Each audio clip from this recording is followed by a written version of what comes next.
Grateful to have our special speaker here today, Terry Oliver, and in our discussion last night at the banquet downstairs, it was determined he's from Glendive, Montana, and I grew up in Baker, Montana, which is just southwest of there, about an hour, and so we have that in common, and we've had good conversation about that. So when Pastor asked me to speak, I said I'm not quite sure I'm the one who should, because my circumstances were a little different in that even though I was married and my husband did not worship with me. So in the first exposures I had to tithing was when I was a child growing up in Baker, and my father was in the construction business and he had built the First Baptist Church there and donated his time to do that. The church provided the materials, he donated his time. So consequently I grew up in a Christian home. And my mother sat down with me when I was about 10 or 11 years old, and she laid out 10 dimes.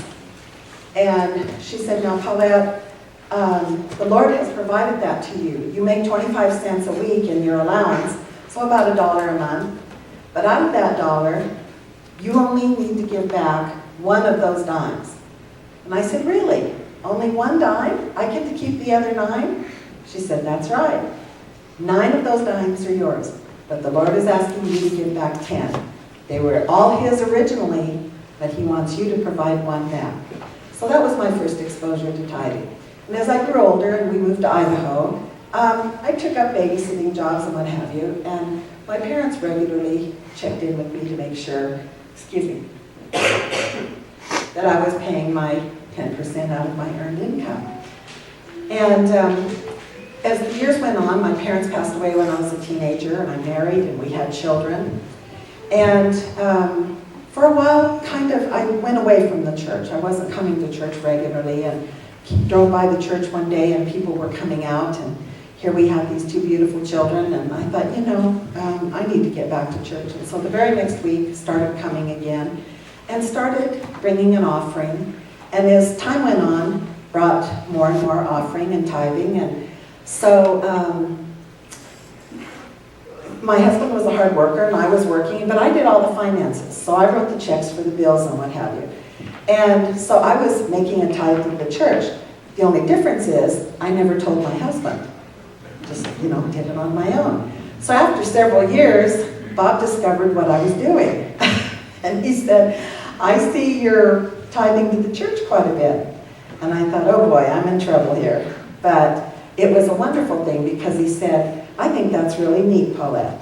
You didn't have to hide that from me. It's okay, So from then on, it was an ongoing thing.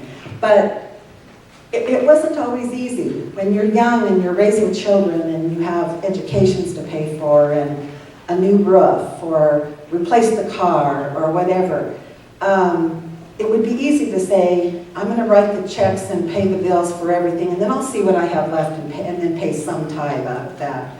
I learned early on, just like the jar, you pay your tithe first, and then you fill in all the rest, and your jar, you're going to be able to put the lid on. You'll have financial freedom.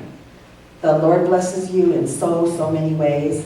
And just a quick example of 1 or 2 would be, we had decided, I come from a hotel-motel family, and we decided we were going to buy a small motel.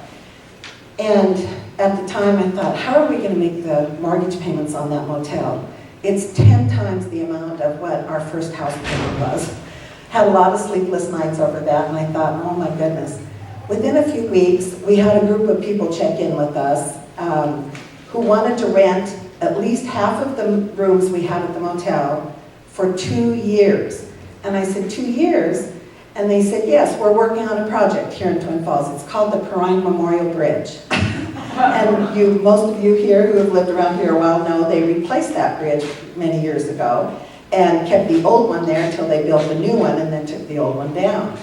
And so we had those people stay with us, and it was such a blessing. They became friends of ours. To this day, we stay in touch. And that started us out on our journey of being able to pay the mortgage, and we never looked back. And another time when we wanted to buy our first house, and we had gone to the bank to apply for the loan, and all we qualified for at that time on our earned income was $80 for a mortgage payment, $80 a month. And the house payment for the house that I wanted was $86. And the banker was so nice, and he said, I'm just sorry, the kids just do not qualify for this bigger house. It's just not going to work. So I went home and boo-hooed for a day or two, and within a week to 10 days, I got this letter in the mailbox from a legal attorney out of South Dakota. And my mother had 14 sisters and brothers. Her oldest sister never had any children, and she passed away. And in her estate, she gave her share to her siblings. And if that sibling had passed away, which my mother had, that amount was to go to that sibling's children. So I got my mother's share of my aunt's estate. That put enough money together to go back to the bank and say, okay, now we have more down payment. We got the house at $86 a month. So just know that, again, I love this banner, and I just think, the Lord gave it all. He gave it all. And everything behind it is what He gave us. We get to keep 90% of it. He's just asking us to fly up, bring people to Christ, fly back in with our 10%, and know that it's because of His grace and His mercy that it is ours.